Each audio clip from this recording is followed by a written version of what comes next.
አቤቱ አመሰግንሃለሁ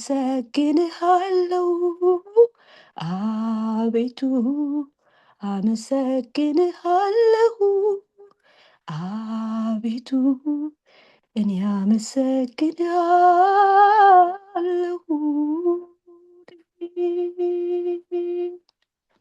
ሃሌሉያ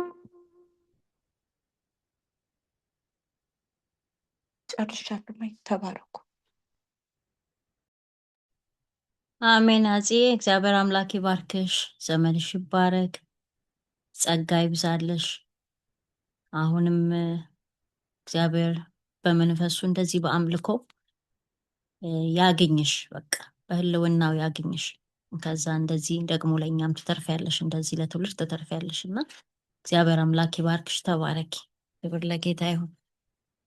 እሺ እንቀጥላለን። እዝራዬ ሬዲ ከሆን ለአንተና ለእግዚአብሔር መንፈስ ስፍራው ለቃል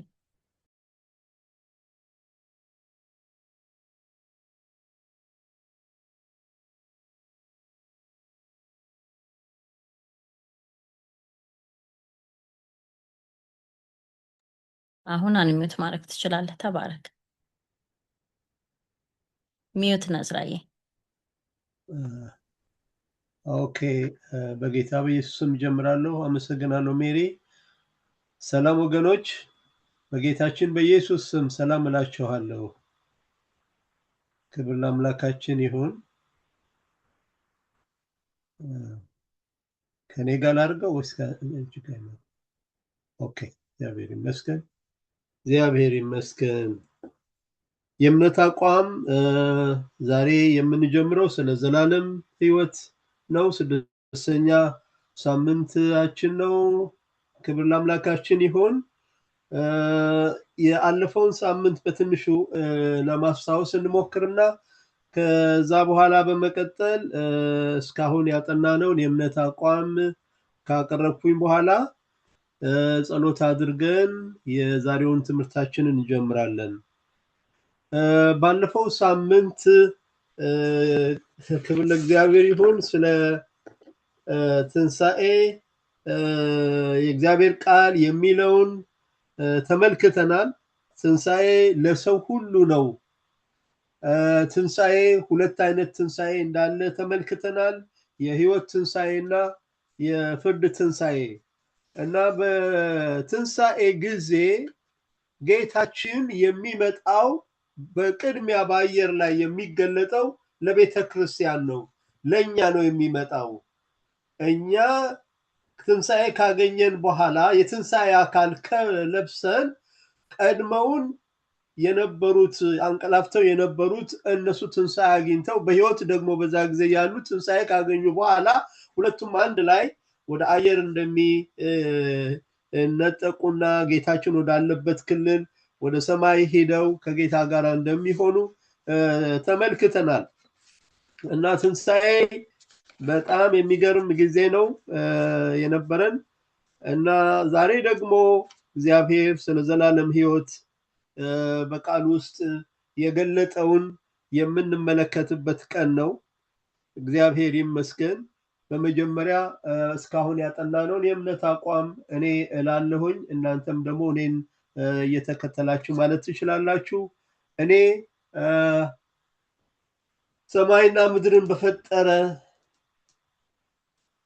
የሚታየውና የማይታየውን ሁሉ በፈጠረ በእግዚአብሔር አብ አምናለሁ። ደግሞም በልጁ በመንፈስ ቅዱስ በተጸነሰ ከድንግል ማርያም በተወለደ በጴንጤናዊ በጲላጦስ ዘመን መከራ በተቀበለ በተሰቀለ በሞተ በተቀበረ በሶስተኛው ቀን ከሙታን ተለይቶ በተነሳ በክብር ወደ ሰማይ ባረገ በአባቱ ቀኝ በተቀመጠ ዳግመኛም በሙታንና በሕያዋን ሊፈርድ በሚመለስ በጌታችን በኢየሱስ ክርስቶስ አምናለሁ። በመንፈስ ቅዱስ አምናለሁ። መንፈስ ቅዱስ ከአብና ከወልድ ጋር ስግደት የሚገባው ሁሉን የሚያውቅ ሁሉን የሚችል በሁሉ ስፍራ የሚገኝ ፈጣሪ እና ዘላለማዊ መሆኑን አምናለሁ። ሐዋርያት በሰበሰቧት በእግዚአብሔር ቤተክርስቲያን አምናለሁ። ቤተክርስቲያን በእግዚአብሔር አብ የተጠራች፣ በእግዚአብሔር ወልድ ደም የተዋጀች፣ በመንፈስ ቅዱስ ደግሞ ባለ 50 ቀን በወረደ ቀን መንፈስ ቅዱስ የወለዳት፣ ያሳደጋት፣ ያስፋፋት መንፈስ ቅዱስ መኖሪያው ባደረጋት በቤተክርስቲያን አምናለሁ። ትንሣኤ ደግሞ ለሁሉ ለሰው ሁሉ እንደሆነ አምናለሁኝ እና በሚመጣው ህይወት በዘላለም አምናለሁኝ።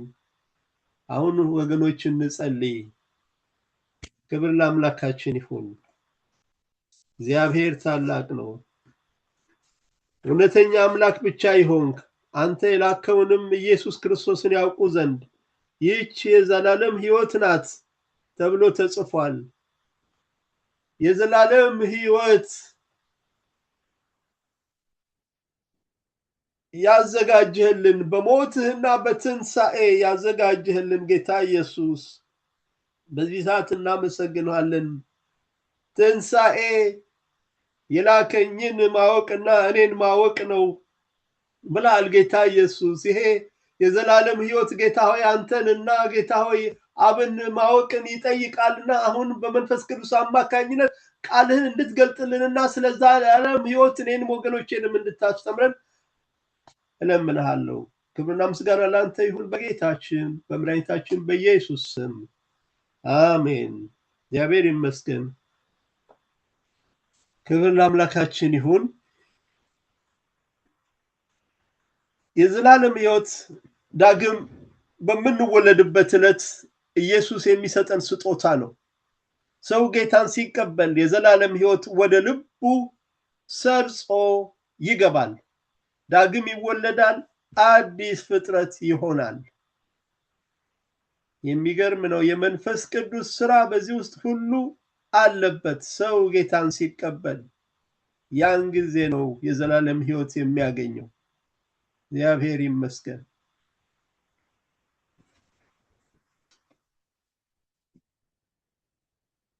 መሪ ጥቅስ አለን። በእርሱ የሚያምን ሁሉ የዘላለም ህይወት እንዲኖረው እንጂ እንዳይጠፋ እግዚአብሔር አንድያ ልጁን እስኪሰጥ ድረስ ዓለምን እንዲሁ ወዷልና የሚለው መሪ ጥቅሳችን ነው። የምንባብ ምዕራፍ አለን። ስለ ዘላለማዊ ህይወት እናነባለን። ከዮሐንስ ወንጌል በቅድሚያ ምዕራፍ 6 ላይ ከቁጥር 26 ጀምሮ አነባለሁኝ።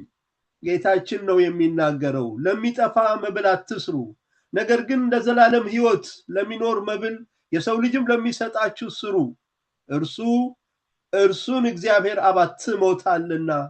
እንግዲህ የእግዚአብሔርን ስራ እንድንሰራ ምን እናድርግ አሉት። ኢየሱስም መልሶ ይህ የእግዚአብሔር ስራ እርሱ በላከው እንድታምኑ ነው አላቸው።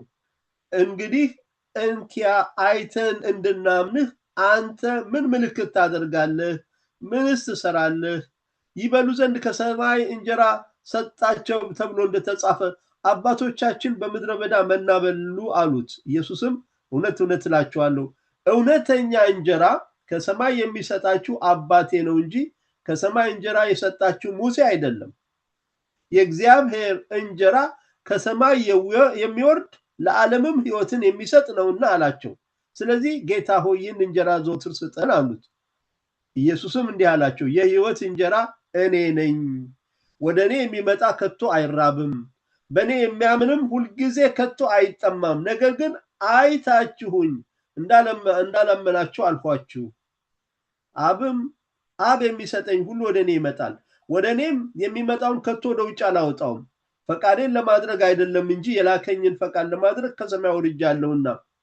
ከሰጠኝም ሁሉ አንድን ስንኳ እንዳላጠፋ በመጨረሻው ቀን እንዳስደሳው እንጂ የላከኝ የአብ ፈቃድ ይህ ነው።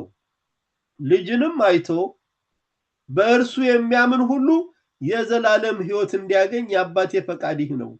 እኔም በመጨረሻው ቀን አስነሳዋለሁ። ክብር ለአምላካችን ይሁን። ጌታችን ስለ ዘላለም ህይወት ባስተማረው ትምህርት ጥያቄ ነው የጠየቁት። አሁን ባነበብነው ምዕራፍ ውስጥ የዘላለም ህይወት ለማግኘት ምን እናድርግ? መልሱ በእግዚአብሔር እንመን የሚል ነው። ጌታ ኢየሱስ የሰጣቸው መልስ ይህ የእግዚአብሔር ስራ እርሱ በላከው እንድታምኑ ነው።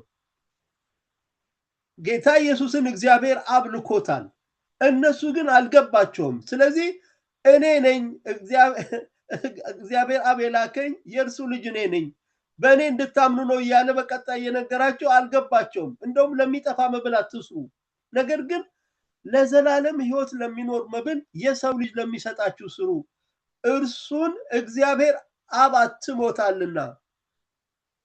የሚገርም ነገር ነው። እንግዲህ የእግዚአብሔርን ስራ እንድንሰራ ምን እናድርግ አሉት። ኢየሱስም መልሶ ይህ የእግዚአብሔር ስራ እርሱ በላከው እንድታምኑ ነው አላቸው። ዮሐንስ 6:27 ያነበብኩት ምዕራፍ ነው። የኃጢአት ደሞዝ ሞት ነውና የእግዚአብሔር የጸጋ ስጦታ ግን በጌታችን የዘላለም ሕይወት ነው። ሮሜ 6:23 ላይ እነዚህ ገና በኃጢአታቸው ነው ያሉት። የነሱ እንግዲህ ደሞዛቸው ሞት ነው የሚሆነው። ጌታ ኢየሱስን ግን የሚቀበሉት ደግሞ የነሱ ደግሞ የዘላለም ሕይወት ነው እግዚአብሔር የሚሰጣቸው። አሁን ከዚህ በኋላ እንግዲህ የምንከታተላቸው ነገሮች ላስተዋውቃችሁና ጥናታችን እንቀጥላለን። በመጀመሪያ በእናንተ ደስ እንዳለ ለመግለጽ ፈልጋለሁ። እዚህ ያላችሁ ወገኖች የዘላለም ሕይወት ያገኛችሁ እንኳን ደስ ያላችሁ። የዘላለም ሕይወት ያገኛችሁ በወርድ ኦፍ ላይፍ ቤተክርስቲያን ያላችሁ ሁሉ እንኳን ደስ አላችሁ። የዘላለም ሕይወት ያገኛችሁ በአጥቢያ ቤተክርስቲያን ያላችሁ ሁሉ እንኳን ደስ ያላችሁ። በስፋት ደግሞ የዘላለም ሕይወት ያገኛችሁ በአጥናፋዊ ቤተክርስቲያን ያላችሁ እንኳን ደስ ያላችሁ። ከዚህ በኋላም ይሄ የተቀረጸውን የሚሰሙ የሚከታተሉ ስላሉ በአጽናፈ ዓለም ውስጥ ያሉ ሊሰሙት ስለሚችሉ ሁላችሁም ይሄን የምትሰሙ የዘላለም ሕይወት ያገኛችሁ ሁሉ እንኳን ደስ ያላችሁ። ይሄ ነገር ነው የዘላለም ሕይወት ነው። በሚቀጥለው ሳምንት በምንከተለው በምናየው በዘላለም ውስጥ የሚያኖረን ይህ ሕይወት ነው። ዘላለም አለ። በዘላለም ውስጥ ይህ የዘላለም ሕይወት ያላቸው ሰዎች ናቸው ከእግዚአብሔር ጋር የሚኖሩት። ክብር ለአምላካችን ይሁን። የዘላለም ሕይወት ያገኛችሁ ሁሉ እንኳን ደስ ያላችሁ። የዘላለም ሕይወት ጅማሬ ያለው ፍጻሜ ግን የለውም። ምክንያቱም ዘላለም ውስጥ ነው የሚያስኖረው። ይህ ሕይወት ፍጻሜ የለውም። ጅማሬው ግን ጌታ ኢየሱስን የምንቀበልበት ዕለት ነው። ያ ዳግም የተወለድንበት ቀን የዘላለም ሕይወት ያገኘንበት ቀን ነው። ያ እኔ የራሴን አስታውሳለሁኝ። ንስሐ ገብቼ ጌታ ኢየሱስ ክርስቶስን የተቀበልኩበት የዘላለም ሕይወት ያገኘሁበትን ቀን አስታውሰዋለሁ። ሰኔ 13 ቀን 66 ዓመተ ምህረት ነው። ተንበርክኬ ያ ኃጢአቴን በሙሉ በወረቀት ጽፌያቸው ነበረ። ምክንያቱም መተላለፍን ስለኔ ስል መደምስስ እኔ ነኝ፣ ኃጢአትን አላስብም አሳስበኝ ስለሚል አንተ ሁሉን ታውቀዋለህ፣ እኔ ግን ማሳሰብ ነው ብዬ ያንን እየተናዘዝኩኝ ከዛሬ ጀምሮ ኃጢአቴን ይቅር በለኝ ኢየሱስ አንተን ተቀብያለሁ አልኩኝ። ያለታ ነው የዘላለም ሕይወት አገኘሁትኝ። እንግዲህ ወደ 50 ዓመት ገደማ በጌታ ቤት ቆይቻለሁ። እርሱ ጸጋ አብዝቶልኝ ነው። እግዚአብሔርን አመሰግናለሁ። ይሄ ዘላለም ሕይወት ወደ ቀጣዩ ዓለም መንፈሳዊ ዓለም ወደ ዘላለም ውስጥ ሁሉ ይዞን የሚሄድ ሕይወት ነው። ጅማሬ ያለው ፍጻሜ ግን የሌለው ሕይወት ነው። የዘላለም ሕይወት የሚጀምረው በዳግም ልደት ነው። ሰው ክርስቶስን በእምነት በተቀበለበት ዕለት የዘላለም ሕይወት ያገኛል፣ ይድናል። የክርስቶስ ጽድቅ ወደ ሕይወቱ ይተላለፋል። ይህንን እግዚአብሔር መንፈስ ቅዱስ ነው የሚሰራው። የዘላለም ሕይወት እንዳላችሁ ታውቁ ዘንድ በእግዚአብሔር ልጅ ስም ለምታምኑ ይህን ጽፌላችኋለሁ አለ ዮሐንስ በመልእክቱ 1 ዮሐንስ ምዕራፍ 5 ቁጥር 13። የዘላለም ሕይወት ጅማሬ ያለው ፍጻሜ የለውም። የዘላለም ሕይወትን ላገኙ ክርስቶስን ለተቀበሉ ሁሉ ይሄ የዘላለም ሕይወት ለነሱ በስጦታ የሚሰጥ ነው። ክብር ለአምላካችን ይሁን። እግዚአብሔር ታላቅ ነው። ጌታ ኢየሱስ ትምህርት ለኒቆዲሞስ ይሰጠው ነበረ። ኒቆዲሞስ በብሉይ ኪዳን ያለውን ነገር ያውቃል እና ሰዎች በጥፋታቸው ምክንያት እባብ እየነደፋቸው እየሞቱ ነበር እና የእነሱን ነገር ለማስቆም ሙሴ በምድረ በዳ እባብን ሰቅሎ ነበረ እና ከዚያንን ያዩ ናቸው ከመነደፍ ከመሞትም የተረፉት። አሁንም ነው የሚለው ለኒቆዲሞስ ይሄንን ኢየሱስን የሚመለከት ብቻ ነው እና ይሄ ኢየሱስ መሰቀል አለበት ምን ለማድረግ ሰዎች የዘላለም ሕይወት እንዲኖራቸው እና ይሄ ደግሞ ኒቆዲሞስ የታደለ ነው። ጌታ ኢየሱስ በተሰቀለበት ዕለት እዛ ተገኝቶ ነበርና ጌታ ኢየሱስን ከሞተ በኋላ ከገነዙት መካከል አንዱ ነው ይሄንን መልእክት የሰማ። ሙሴ በምድረ በዳ እባብን እንደሰቀለ እንዲሁ በእርሱ የሚያምን ሁሉ የዘላለም ሕይወት እንዲኖረው እንጂ እንዳይጠፋ የሰው ልጅ ይሰቀል ይገባዋል። ያ ገና እንግዳ ነበረ። በሌሊት መጥቶ ከጌታ ኢየሱስ ትምህርት ለመማር መጥቶ ነው ይሄንን የሚነግረው። ሳይፈጸም በፊት ስለ ስቅለቱ ትንቢት የሚናገር ነው። በእርግጥም ተሰቅሎ ነው የዘላለም ሕይወት የምናገኝበትን ስራ የሰራው። ክብር ለጌታ ኢየሱስ ይሁን። በእርሱ የሚያምን ሁሉ የዘላለም ሕይወት እንዲኖረው እንጂ እንዳይጠፋ እግዚአብሔር አንድያ ልጁን እስኪሰጥ ድረስ ዓለሙን እንዲሁ ወዷልና ተብሎ ተጽፏል። ዮሐንስ ምዕራፍ 3 ቁጥር 16 ላይ እናገኘዋለን። እኛ በእርሱ ሆነን የእግዚአብሔር ጽድቅ እንሆን ዘንድ ኃጢአት ያላወቀውን እርሱን ስለኛ ኃጢአት አደረገው። የኛን ኃጢአት ሁሉ ተሸክሞ በመስቀል ላይ እንዲውል እግዚአብሔር አፈቀደ። ይህንንም ጳውሎስ በሁለተኛ ቆሮንቶስ ምዕራፍ 5 ላይ ቁጥር 21 ላይ ጽፎታል። እግዚአብሔር ይመስገን። የዘላለም ሕይወት እንድናገኝ እንግዲህ በመጀመሪያ የምንመለከተው እግዚአብሔር አብ ምን አደረገ። ሁለተኛ የዘላለም ሕይወት እንድናገኝ እግዚአብሔር ወልድ ምን አደረገ። የዘላለም ሕይወት እንድናገኝ እግዚአብሔር መንፈስ ቅዱስ ምን አደረገ። የዘላለም ሕይወት ለማግኘት ሰዎችስ ምን ማድረግ አለባቸው? እነዚህን ጥያቄዎች እንግዲህ ተመልክተን ስንጨርስ ትምህርታችንን እናጠቃልላለን። እግዚአብሔር ይመስገን። በመጀመሪያ የእግዚአብሔር አብ ድርሻ ነው የምንመለከተው። የእግዚአብሔር አብ ድርሻ አንድያ ልጁን መላክ ነው። የዘላለም ሕይወት እንድናገኝ እግዚአብሔር አብ አንድያ ልጁን ወደ ምድር ላከ። አንድያ ልጁን እስኪሰጥ ድረስ ዓለምን እንዲሁ ወዷል ነው የተጻፈው። እንዲሁ ምንም ሰዎች ያደረገነው ነገር የለም፣ ነገር ግን ወደደን። ስለዚህ ጽንሰቱን ጌታ ኢየሱስ በሚጸነስበት ጊዜ የሚያበስር መልአክ ወደ ማርያም ላከ። መልአኩም የተናገረውን ባለፈው ጊዜ ተመልክተናል። መልአኩ መንፈስ ቅዱስ በአንቺ ላይ ይመጣል፣ የልዑል ኃይል ይጸልልሻል፣ ስለዚህ ደግሞ ከአንቺ የሚወለደው ቅዱስ የእግዚአብሔር ልጅ ይባላል ብሎ ተናገራት። በሉቃስ 1:35 ላይ ያለ ጥቅስ ነውና አሁን መልአኩንም ምን አደረገ? ወደ ድንግል ማርያም ላከ። መንፈስ ቅዱስንም ደግሞ ላከ። ምክንያቱም መንፈስ ቅዱስ ነው ይሄንን በማርያም ማህፀን ውስጥ ይሄንን የጽንሰቱን ስራ የሚያከናውነው። እግዚአብሔር ይመስገን። ስለዚህ ጌታ የእግዚአብሔር አብ ድርሻው በቅድመ ዝግጅት ጌታ ኢየሱስ ወደ ምድር በሚመጣበት በስጋ እንዲገለጥ ስራ የሰራው እሱ ነው። የዘላለም ሕይወት ስጦታ ነው። ይሄን ስጦታ የሆነውን የዘላለም ሕይወት ሰጪው እግዚአብሔር ነው። እግዚአብሔር ይሄንን ስጦታ ለማምጣት ዋጋ አስከፍሎታል። አንድያ ልጁን ነው ለኛ የሰጠው። ይሄ አንድያ ልጁን እስኪሰጥ ድረስ ዓለሙን እንዲሁ ወዷል የሚለውን ጥቅስ ደጋግመን እንድናሰላስለው ያስፈልጋል። እንዲሁ ዓለሙን እንዲሁ ወዷል፣ እዝራን እንዲሁ ወዷል። እያንዳንዳችሁ ስማችሁን አስገብታችሁ የእግዚአብሔርን ፍቅር በማሰላሰል የእግዚአብሔር ፍቅር በመንፈስ ቅዱስ ኃይል በልባችን ውስጥ ሊፈስ ይገባል። ምክንያቱም እርሱ ወዶናል እና ሰጪው እርሱ ነው። ይሄን የዘላለም ሕይወት እግዚአብሔር የዘላለምን ሕይወት እንደሰጠን ይህም ሕይወት በልጁ እንዳለ ምስክሩ ይህ ነው ይላል ዮሐንስ በመልእክቱ። ልጁ ያለው ሕይወት አለው። የእግዚአብሔር ልጅ የሌለው ሕይወት የለውም።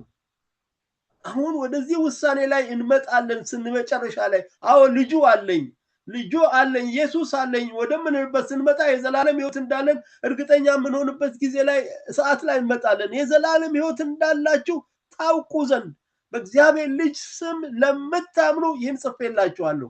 አንደኛ ዮሐንስ 5:11-13 በቃ እርግጠኛ እንዲሆኑ ነው የሚጽፍላቸው ሰዎች ይሄንን እያረጋገጠ የሚያስታውቃቸው። ጸጋው በእምነት አድኗቸዋልና ይህም የእግዚአብሔር ስጦታ ነው እንጂ ከእናንተ አይደለም፣ ማንም እንዳይመካ ከስራ አይደለም ይላል ኤፌሶን ምዕራፍ 2:8 ላይ። ጳውሎስ ደግሞ ይህንኑ እንደገና እሱም ደግሞ ያረጋግጣል። በእምነት ጸጋው በጸጋ ብቻ ነው መዳን የሚቻለው። የዘላለም ሕይወት እንድናገኝ እንግዲህ እግዚአብሔር አብ ድርሻው ምንድነው? ፈቃዱን መግለጽ ነው። ፈቃዱ ነው። ልጅን አይቶ ይላል፣ ኢየሱስን አይቶ ማለት ነው። የእግዚአብሔር አብ ልጅን አይቶ በእርሱ የሚያምን ሁሉ የዘላለም ሕይወት እንዲያገኝ የአባቴ ፈቃድ ይህ ነው አለ ጌታ ኢየሱስ። እኔ ደግሞ የዘላለም ሕይወት ያገኘውን ሰው በመጨረሻ ቀን አስነሳዋለሁ ይላል። እውነት ነው ይሄ፣ አምናለሁኝ። ዮሐንስ 6:40 ለሚጠፋ መብል አትስሩ፣ ቅድም ያነበብነው ነው በወንጌሉ። ነገር ግን ለዘላለም ሕይወት ለሚኖር መብል የሰው ልጅ ለሚሰጣችሁ ስሩ፣ እርሱን እግዚአብሔር አብ አትሞታልና። ዮሐንስ 6:27 እናንተም ደግሞ የእውነት ቃል ይኸውም የመዳናችሁን ወንጌል ሰምታችሁ ደግሞ በክርስቶስ አምናችሁ በተስፋ መንፈስ በመንፈስ ቅዱስ ታተማችሁ። ይሄ የእግዚአብሔር አብ ማህተም፣ እንደገና ደግሞ ታች ደግሞ የመንፈስ ቅዱስ ማህተም እናያለን። ያኛው መጀመሪያ ነው የሚያጸድቀው እግዚአብሔር አብ የዘላለም ሕይወትን። ይሄኛው ደግሞ መንፈስ ቅዱስ ደግሞ ከተቀበለ በኋላ ጌታ ኢየሱስን ከተቀበለ በኋላ የዘላለም ሕይወት ካገኘ በኋላ ነው የሚያረጋግጠው። እኔ በኢትዮጵያ በኃላፊነት ላይ በነበርኩበት በምሰራበት ጊዜ 2 ማህተም ነበረኝ እና ነጭ ወረቀት ወስጄ መጀመሪያ ሌተር ሄዱ ላይ መጀመሪያ ላይ ማህተም አደርጋለሁ። ያ እኔ ከምሰራበት ቢሮ መውጣቱን ነው። መጨረሻ ደግሞ የምጽፈው መልእክት ከጻፍኩ በኋላ መጨረሻ ደግሞ እንደገና ሌላ ሁለተኛ ማህተም አደርጋለሁኝ እና እግዚአብሔር አብ የዘላለም ሕይወትን ማረጋገጡን መጀመሪያ እግዚአብሔር አብ አትሞታል ይላል ዮሐንስ 6:27። ሁለተኛ ደግሞ በመንፈስ ቅዱስ ደግሞ ታትሟል ይላል ከተቀበለውም በኋላ። ስለዚህ ይሄ በሁለት መንገድ የታተመ የተረጋገጠ ነገር ነው የሚሆነው። የዘላለም ሕይወት የሚቀበለው ሰው እግዚአብሔር አብ ፈቃዱን ገልጿል። መጀመሪያ ራሱ አትሞበታል። እንደገና መንፈስ ቅዱስም ደግሞ ሁኔታው ከተፈጸመ በኋላ ያ ሰው አምኖ ጌታን ከተቀበለ በኋላ ደግሞ መንፈስ ቅዱስ ሙሉ በሙሉ ማደሪያው ያደርገዋል እና ማህተም ያደርግበታል። ክብር ለእግዚአብሔር ይሁን። የዘላለም ሕይወት እንድናገኝ እንግዲህ የአብን ድርሻ እያጠቃለን እንሂድ። አንደኛ ልጁን ልኳል። በእምነት የሚገኝ ማስተስሪያ አድርጎ አቆመው። ማስተስሪያ ኃጢአትን የሚያስተሰርይ ኃጢአትን ይቅር የሚል አድርጎ አቆመው። በቃ ቋሚ ሆኖ፣ ምክንያቱም እርሱ በመስቀል ላይ ዋጋ ከፍሏል፣ ደሙን አፍስሷል እና እግዚአብሔር አብ ደግሞ የሞትን ጣር አጥፍቶ አስነስቶታል። ስለዚህ በእምነት ነው እኛ አማኞች የምንቀርበው። በእምነት ከቀረብን ወደሱ በእምነት ከተቀበልነው ኃጢአታችንን ያስተሰርይልናል፣ የዘላለም ሕይወትም ይሰጠናል። ይህም በፊት የተደረገውን ኃጢአት በእግዚአብሔር ችሎታ ስለመተው ጽድቁን ያሳይ ዘንድ ነው ይላል ሮሜ 3:23። በፊት የተደረገ ኃጢአት በሙሉ ወደ ጌታ ኢየሱስ በምንመጣበት ጊዜ እና ስንናዘዝ ከዚህ በፊት ያደረግነውን በሙሉ ምን ያደርገዋል? ይደመስሰውና ያነጻዋል። የልጁ የኢየሱስ ክርስቶስ ደም ከኃጢአት ሁሉ ያነጻናል ተብሎ ተጽፏል። እኛ በእርሱ ሆነን የእግዚአብሔር ጽድቅ እንሆን ዘንድ ኃጢአት ያላወቀውን እርሱን ስለኛ ኃጢአት አደረገው። ሁለተኛ ቆሮንቶስ 5:21። ይሄ ጳውሎስ ይህንን ነው የሚያስረዳ። ኢየሱስ ክርስቶስን እግዚአብሔር የኛ ምትክ አደረገው። ምትካችን ሆኖ እርሱ የኛን ኃጢአት ስለተሸከመ እኛ እርሱን ስንቀበል እኛ ምን እንሆናለን? ነፃ እንሆናለን። የዘላለም ሕይወት አግኝተን ለዘላለም የምንኖር ነው የምንሆነው። ክብር ለአምላካችን ይሁን። የእግዚአብሔር ጽድቅ ጌታ ኢየሱስ። አሁን ወደ እርሱ እንመጣለን፣ ወደ እግዚአብሔር ወልድ ድርሻ። የእግዚአብሔር ወልድ ድርሻ ደግሞ የዘላለም ሕይወት የምናገኝበትን መንገድ ያዘጋጀ እርሱ ነው። ምንጩ እርሱ ስለሆነ የዘላለም ሕይወት ሰጠን። የዘላለም ሕይወትን የሚሰጥ ጌታ ኢየሱስ ነው። የዘላለም ሕይወት እንድናገኝ በመስቀል ላይ የኛ ምትክ ሆኖ ኃጢአታችንን ተሸከመ፣ ሞተ፣ ተቀበረ፣ ሞትን ድል አድርጎ ተነሳ፣ ከአብ ጋራም ደግሞ አስታረቀን። ጌታ ኢየሱስ ሲናገር እኔም የዘላለም ሕይወትን እሰጣቸዋለሁ፣ ለዘላለምም አይጠፉም፣ ከእጄም ማንም አይነጥቃቸውም። ደግሞ የሰጠኝ አባቴ ከሁሉ ይበልጣል፣ ከአባቴ እጅ ሊነጥቃቸው የሚችል ማንም የለም፣ ከአባቴ እጅ ሊነጥቃቸው ማንም አይችልም አለ ዮሐንስ 10:28። ስለዚህ የዘላለም ሕይወት በጣም በተረጋገጠ ሁኔታ ነው እንግዲህ ወደ መልእክቱን በተደጋጋሚ እንግዲህ የምንመለከተው። ጌታ ኢየሱስ አሁንም ደግሞ የሱ ድርሻ በደሙ ደግሞ ዋጅቶናል እና ለቤዛም ቀን የታተምነው በሱ ደም ነው። በቃ በደሙ የዋጃትን ቤተክርስቲያንን ጠብቁ እያለ ሐዋርያው ጳውሎስም እነዛን የኤፌሶን ሽማግሌዎች ይመክራቸው ነበር እና በደሙ ዋጅቶናል። ጌታ ኢየሱስ ሞትን አሸንፎ ተነስቷል፣ ሕያው ነው። የሚያምንበት ቢሞት እንኳ ሕያው ይሆናል። ኢየሱስም ራሱ ሲናገር ትንሣኤና ሕይወት እኔ ነኝ፣ የሚያምንብኝ ቢሞት እንኳን ሕያው ይሆናል። ይህንን ለማርታ የተናገራትን ታስታውሳላችሁ። ሕያው የሆነም የሚያምንብኝም ሁሉ ለዘላለም አይሞትም። ይህን ታምኛለሽን ብሎ ይጠይቃታል ማርታን። እርሷም አዎን ጌታ ሆይ አንተ ወደ ዓለም የሚመጣው ክርስቶስ የእግዚአብሔር ልጅ እንደሆንክ እኔ አምናለሁ አለችው። በጣም ጥሩ የእምነት አቋም ነው ያላት። አንተ ወደ ዓለም የሚመጣው ክርስቶስ የእግዚአብሔር ልጅ እንደሆንክ እኔ አምናለሁ አለችው። ዮሐንስ 11 ቁጥር 25። ይሄ አይነት እምነት አቋም ያላቸው የዘላለም ሕይወት የሚያገኙ ሰዎች ናቸው። የእግዚአብሔር ወልድ ድርሻ የዘላለም ሕይወት የምናገኝበትን መንገድ መስራት ነው። ሰርቶታል፣ ፈጽሞታል። ኢየሱስ እኔ መንገድና እውነት ሕይወትም ነኝ፣ በእኔ በቀር ወደ አብ የሚመጣ የለም አለ። በእኔ በቀር በቃ በእኔ በቀር በአማላጅ የለም፣ በስራ የለም፣ በምንም በእኔ በቀር ወደ አብ የሚመጣ የለም። መንገዱ አንድ ብቻ ነው። ስለዚህ በኢየሱስ ክርስቶስ በኩል መጥቶ በእምነት ብቻ ነው፣ አንዱ ብቻ መንገድ ነው። እንግዲህ በኃጢአታችሁ ትሞታላችሁ አልኳችሁ፣ እኔ እንደሆንኩ ባታምኑ በኃጢአታችሁ ትሞታላችሁ አላቸው ይላል። እግዚአብሔር ይመስገን። በአንድ በሌላ ትርጉም ላነብ ነበረ፣ በዚሁ አልፈዋለሁኝ። በመደበኛ ትርጉም ይሄን ብታነቡት የተለየ ትርጉም ይሰጣል። በቃ ጌታ ኢየሱስ በኃጢአታችሁ ትሞታላችሁ አልኳችሁ እኔ እንደሆንኩ ባታምኑ። በቃ ኢየሱስ ክርስቶስን በማንነቱ ያልተቀበሉ ሰዎች ሞት ነው የነሱ ደሞዝ። ኢየሱስ ክርስቶስን በማንነቱ የተቀበሉ ደግሞ የነሱ ሕይወት ዘላለማዊ ሕይወት ነው የሚሆነው። ጌታችን በጸለየው ጸሎት እውነተኛ አምላክ ብቻ ይሆንክ ይላል። ስለዚህ እግዚአብሔር እውነተኛ አምላክ መሆኑን እግዚአብሔር አብ ሰዎች ሁሉ ማወቅ አለባቸው። ሁለተኛ ደግሞ ክርስቶስም ራሱ እግዚአብሔር መሆኑን ሰዎች ሊያውቁ ይገባል። ይህንን ያወቁ ሰዎችና የተቀበሉ ሰዎች የዘላለም ሕይወት የነሱ ነው የሚሆነው። ክብር ለአምላካችን ይሁን። እውነተኛ አምላክ ብቻ ይሆን አንተ የላከውንም ኢየሱስ ክርስቶስን ያውቁ ዘንድ ይህች የዘላለም ሕይወት ናት። ዮሐንስ 17 ቁጥር 3። እግዚአብሔር ይመስገን። የሰው ልጆችን ለማዳን በፍቅር ሕይወቱን በመስቀል ላይ መስዋዕት ጌታ ኢየሱስ አድርጓል። ሙሴ በምድረ በዳ እባብን እንደሰቀለ ያን ደግመን ያነበብነው ጥቅስ እንደገና የመጣው የዘላለም ሕይወት እንዲኖረው እንጂ ሰው እንዳይጠፋ የሰው ልጅ ሊሰቀል ይገባዋል። እውነት ነው፣ ተሰቅሏል። ዮሐንስ 3:14 ለኛ ዋጋ ከፍሎልናል። ስለዚህ የዘላለም ሕይወት የተረጋገጠ ነገር ነው። ኃጢአታችንና መተላለፋችንን ደግሞ ኢየሱስ ምን አድርጓል? ደምስሷል። መተላለፍን ስለኔ ስለምደመስስ እኔ ነኝ፣ ኃጢአትን አላስብም ይላል። ቅድምም የጠቀስኩት ጥቅስ ነው፣ ኢሳይያስ 43 ቁጥር 25 እና 26። አንዳንዶቹ ጥቅሶች በተደጋጋሚ ይመጣሉ፣ ግን ለትምህርታችን ስለሆነ መልካም ነው። የዘላለም ሕይወት መስጠት የእግዚአብሔር ወልድ ድርሻ ነው።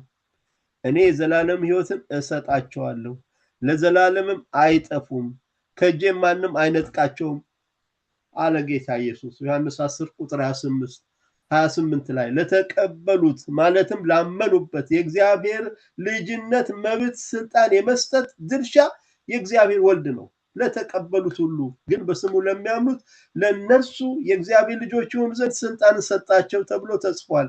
ዮሐንስ 1 ቁጥር 12። የእግዚአብሔር ወልድ ድርሻ የልጅነት መብት መስጠት፣ የዘላለም ሕይወት መስጠት የሱ የጌታ ኢየሱስ ድርሻ ነው። አሁን ወደ መንፈስ ቅዱስ ድርሻ እንመጣለን። መንፈስ ቅዱስ ድርሻው ምንድን ነው? የዘላለም ሕይወት እንድናገኝ እግዚአብሔር መንፈስ ቅዱስ የመዳናችንን ወንጌል ስንሰማ ይህንን ሕይወታችንን ያድሰዋል። ልባችንን እርሱ ነው የሚቀይረው። ነገር ግን የመድኃኒታችን የእግዚአብሔርን ቸርነት ሰውን መውደዱ በተገለጠ ጊዜ እንደ ምሕረቱ መጠን ለአዲስ ልደት በሚሆነው መታጠብና በመንፈስ ቅዱስ በመታደስ አዳነን እንጂ እኛ ስላደረግነው በጽድቅ ስለነበረው ስራ አይደለም ይላል። በእኛ በሰዎች ዘንድ ምንም የጽድቅ ስራ የለም። ነገር ግን እግዚአብሔር መንፈስ ቅዱስን ስላፈሰሰው መንፈስ ቅዱስ ነው ዓለምን የሚወቅሰው። ሰውን ደግሞ ከልቡ እንዲያስብበት የሚናገረው ይህን ስራ የሚሰራው መንፈስ ቅዱስ ነው። ስለዚህ መንፈስ ቅዱስ የመዳናችን ወንጌል ስንሰማ ህይወታችንን ያድሳል። እናንተ ደግሞ የእውነትን ቃል ይሁን የመዳናችሁን ወንጌል ሰምታችሁ ደግሞ በክርስቶስ አምናችሁ በተስፋው መንፈስ በመንፈስ ቅዱስ ታተማችሁ። ይሄም ቅድም የተጠቀሰ ጥቅስ ነው።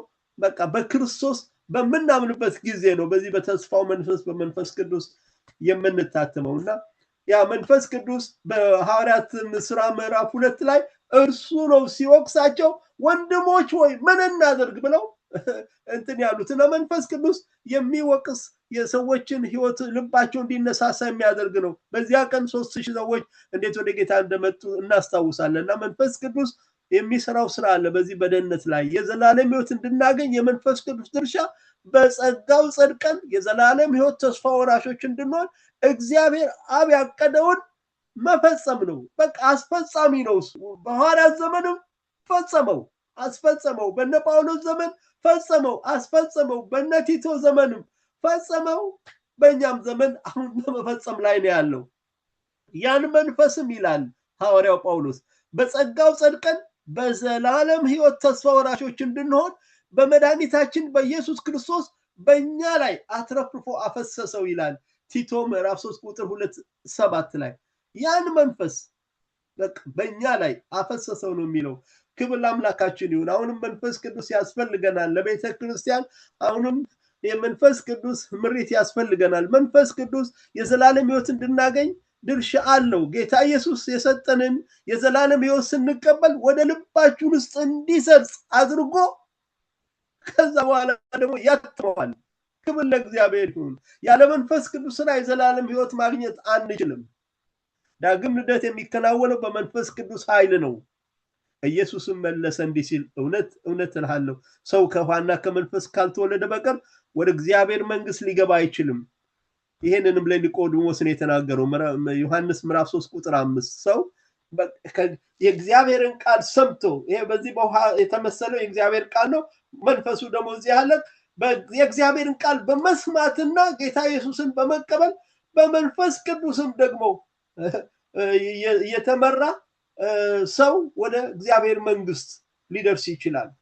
ክብር ለአምላካችን ይሁን። እግዚአብሔር ታላቅ ነው። እናንተ ግን ወዳጆች ሆይ ከሁሉ ይልቅ በተቀደሰ ሃይማኖታችሁ ራሳችሁን ለማነጽ እየተጋችሁ በመንፈስ ቅዱስም እየጸለያችሁ ወደ ዘላለም ህይወት የሚወስደውን የጌታችንን የኢየሱስ ክርስቶስን ምሕረት ስትጠባበቁ በእግዚአብሔር ፍቅር ራሳችሁን ጠብቁ ይላል ይሁዳ አንድ ብቻ ምዕራፍ ነው ያለው ቁጥር 21 ላይ በገዛ ስጋው የሚዘራ ከስጋ መበስበስን ያጭዳልና በመንፈስ ግን የሚዘራው ከመንፈስ የዘላለም ህይወትን ያጭዳል። ስለዚህ ከመንፈስ ቅዱስ የሚገኝ መልእክት ሁሉ የዘላለም ህይወትን እንድንአጭድ እንድንሰበስብ የራሳችን እንድናደርግ ይረዳናል። ገላትያ ምዕራፍ 6 ቁጥር 8 ላይ መንፈስ ቅዱስን መስማት በሚናገርበት ጊዜ ተገቢ ነው። የዘላለም ህይወትና የሰው ድርሻ ነው። አሁን ደግሞ የምንመለከተው ሰው እንግዲህ በእምነት ብቻ ጌታ ኢየሱስን መቀበል ድርሻው ነው። የሰው ድርሻ እምነት ብቻ ነው። የዘላለም ህይወት ኢየሱስን ስናምን ወዲያው ወደ ህይወታችን ይገባል፣ ይሰርጻል፣ በህይወታችንም መኖር ይጀምራል። የዘላለም ህይወት እንዳላችሁ ታውቁ ዘንድ በእግዚአብሔር ልጅ ስም ለምታምኑ ይህን ጽፌላችኋለሁ። ይሄ ዕውቀት ለአማኞች ሁሉ ያስፈልጋል። የዘላለም ህይወት እንዳላችሁ ታውቁ ዘንድ በእግዚአብሔር ልጅ ስም ለምታምኑ ይህን ጽፌላችኋለሁ። ስለ ዘላለም ህይወት ጥርጣሬ ያላቸው ሰዎች ካሉ በእግዚአብሔር ልጅ ስም ካመኑ የዘላለም ህይወት እንዳላቸው እርግጠኞች መሆን አለባቸው። አሁን የዮሐንስ ተደራሺዎች መልእክቱን የሚያደምጡ ሰዎች በእግዚአብሔር ልጅ ስም ያምናሉ፣ ግን ስለ ዘላለም ህይወት የዘላለም ህይወት አለኝ የለኝም፣ እግዚአብሔር መንግስት ወርሳለሁ አልወርስም የሚል ጥያቄ ያላቸው ይመስለኛል። ስለዚህ አሁን ለዚህ ነው ደጋግመው የሚጽፍላቸው ልጁ ያለው ህይወት አለው፣ የእግዚአብሔር ልጅ የሌለው ህይወት የለውም ይላል። አንደኛ ዮሐንስ ምዕራፍ 5 ቁጥር 12 እናንተ ደግሞ የእውነትን ቃል ይኸውም የመዳናችሁን ወንጌል ሰምታችሁ ደግሞ በክርስቶስ አምናችሁ በተስፋው መንፈስ በመንፈስ ቅዱስ ታተማችሁ ይላል ኤፌሶን 1 ቁጥር 13 በእግዚአብሔር ልጅ ያመኑ የዘላለም ሕይወት አላቸው። በዚህ እርግጠኞች መሆን አለባቸው። ልጁ ጌታ ኢየሱስ ያላቸው የዘላለም ሕይወት አላቸው። ክብር ለአምላካችን ይሁን። የሰው ድርሻ በእምነት ብቻ ነው። ያለ እምነት እግዚአብሔርን ደስ ማሰኘት አይቻልም። በእምነት ብቻ ነው የዘላለም ሕይወት ልናገኝ የምንችለው። የዘላለም ሕይወት ኢየሱስን ስንቀበል በሕይወታችን መኖር ይጀምራል። ለምሳሌ መድኃኒት ኪኒን ከዶክተር ተቀብለን ወዲያውኑ ኪኒኑን ስንውጠው ነው በሕይወታችን ውስጥ ኪኒኑ ገብቶ ስራ የሚጀምረው። በውጤቱ እናውቃለን። የዘላለም ሕይወትም በሕይወታችን ውስጥ ገብቶ ሲሰራ ነው የምናውቀው። በውጤቱ ነው የምናውቀው። ውጤት አለው የዘላለም ሕይወት በሕይወታችን ውስጥ። እኔ ጌታ ኢየሱስን እንደተቀበልኩ የዘላለም ሕይወት እንዳገኘሁኝ ወዲያው ያንን ንስሐ የገባሁበትን ወረቀት በእሳት አቃጠልኩትኝ። ከዛ በኋላ ግን ህሊናዬን ከሰኝ የነበረው ህሊናዬን የሚወቅሰኝ ነገር በውስጤ የነበረው ነገር የት እንደሄደ አላውቅም። ሰላም ነው ያገኘሁትኝ እና ያ ሰላም እንግዲህ ውጤት ነው። ጌታ ኢየሱስን የመቀበሌ የዘላለም ሕይወት የማግኘቴ ውጤት ነው እና ውጤቱን ነው አሁን እንግዲህ የምንከታተለው። የዘላለም ሕይወት በሕይወታችን ውስጥ ገብቶ ሲሰራ ውጤት አለው። ልክ መድኃኒት በሰውስጣችን ገብቶ እንደሚሰራ እና ይሄ እውቀቱ ብቻ ሳይሆን ይሄ መድኃኒት ያድናል የሚለው ብቻ ሳይሆን መድኃኒቱን ሲውጠው ነው ከዶክተር የተቀበለው መድኃኒት በሰውየው ውስጥ ገብቶ ሊሰራ የሚችለው። ስለዚህ ከእግዚአብሔር ቃል ያገኘነውን መልእክት ስንቀበለው ነው በሕይወታችን ውስጥ ምን የሚያደርገው። በእምነት ስንቀበለው ነው ስራ የሚጀምረው። ለተቀበሉት ሁሉ ግን በስሙ ለሚያምኑ ስለነርሱ የእግዚአብሔር ልጆች ይሆኑ ዘንድ ስልጣን ሰጣቸው። እነርሱ ከእግዚአብሔር ተወለዱ እንጂ ከደም ወይም ከስጋ ፈቃድ ወይም ከወንድ ፈቃድ አልተወለዱም ይላል ዮሐንስ 1 ቁጥር 12 13 ደህንነት ካገኘን በኋላ ሰላም፣ ፍቅር ወዘተርፈ በሕይወታችን ይታያል። ደስ እያለን ህብረት ከአማኞች ጋር እናደርጋለን። ይሄ ውጤቱ ነው። ደህንነት ካገኘን በኋላ ውጤት አለ፣ ሰላም አለ፣ ፍቅር ይኖረናል በሕይወታችን። ይሄ መታየት ይጀምራል እና ህብረት እንጀምራለን ከቤተክርስቲያን ካሉ ወገኖች ሁሉ ጋራ። ክብር ለአምላካችን ይሁን። የዘላለም ሕይወት የሰጠን ጌታችን ዳግም ይመጣል። የትንሣኤ አካል የምንለብስበት ቀን የመነጠቅ ቀን ተቃርቧል። ጌታችን ለኛ ይመጣል፣ ሊወስደን ይመጣል። ሐዋርያ ጳውሎስ ሕይወታችሁ የሆነ ክርስቶስ በሚገለጥበት ጊዜ በዚያን ጊዜ እናንተ ደግሞ ከእርሱ ጋር በክብር ትገለጣላችሁ ብሏል። ቆላስይስ ምዕራፍ 2 ቁጥር 4 ላይ እውነት ነው። ሕይወታችን የሆነ ክርስቶስ በሚገለጥበት ጊዜ በዚያን ጊዜ እኛ ደግሞ ከእርሱ ጋር በክብር እንገለጣለን። ክብር ለእግዚአብሔር ይሁን። ክብር ለአምላካችን ይሁን። እግዚአብሔር ታላቅ ነው። እግዚአብሔር ታላቅ ነው። ወገኖች እንግዲህ መልእክቴን እያጠቃለልኩ ነው። የዘላለም ሕይወት ያገኛችሁ ወገኖች አሁንም በድጋሚ እንኳን ደስ ያላችሁ። የዘላለም ሕይወት ያገኛችሁ በወርድ ኦፍ ላይፍ ቤተክርስቲያን ያላችሁ እንኳን ደስ ያላችሁ። የዘላለም ሕይወት ያገኛችሁ በአጥቢያ ቤተክርስቲያን ያላችሁ ሁሉ እንኳን ደስ ያላችሁ። የዘላለም ሕይወት ያገኛችሁ በአጥናፋዊ ቤተክርስቲያን የምትገኙ ሁላችሁ እንኳን ደስ ያላችሁ። የዘላለም ሕይወት ያገኛችሁ ሁሉ ወገኖቼ እንኳን ደስ ያላችሁ።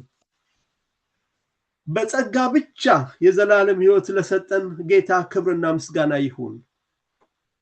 በእምነት ብቻ ሁለተኛ የዘላለም ሕይወት ያጎናጸፈን ጌታ ታላቅ ነው። ክርስቶስ ብቻ እውነተኛ አምላክና የዘላለም ሕይወት ነው። ሶስተኛ አራተኛ በቃሉ ብቻ ተመተን የዘላለም ሕይወት ያገኘን ሁሉ ጌታን ሁል ጊዜ እናመስግን። አምስተኛ ክብር ብቻ ለወደደን የዘላለም ሕይወቱን ለሰጠን ለአምላካችን ይሁን። የዘላለም ሕይወት ማግኘታችንን ለሚቀርቡ ሰዎች ሁሉ እንመስክር። መጽሐፍ ቅዱስ ኢየሱስ ጌታ ነው ብለህ በአፍህ ብትመሰክር እግዚአብሔርም ከሙታን እንዳስነሳው ብታምን ትድናለህና ይላል። ስለዚህ የዘላለም ሕይወት ማግኘታችንን ለሚቀርቡን ሰዎች ሁሉ እንመስክር። ስለ ዘላለማዊ ሕይወት ያለን የእምነት አቋም ኢየሱስ ጌታ ነው። ጌታችን በመስቀል ላይ በከፈለው መስዋዕት በሞትና በትንሣኤው የዘላለም ሕይወት እንደሰጠን እናምናለን።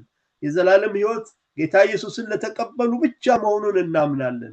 የሙታንንም መነሳት ተስፋ እናደርጋለን፣ የሚመጣውንም ሕይወት ለዘላለሙ አሜን። እግዚአብሔር ይመስገን። ወገኖች እንግዲህ የሚቀጥለው ሳምንት ትምህርታችን ጌታ ቢፈቅድ ስለ ዘላለም ነው የምናጠናው። አሁን ጊዜውን ለእህታችን ለፓስተር ሜሪ አስረክባለሁ። ስላዳመጣችሁኝ እግዚአብሔር ይባርካችሁ። እግዚአብሔር ይስጥልኝ። እግዚአብሔር ይመስገን።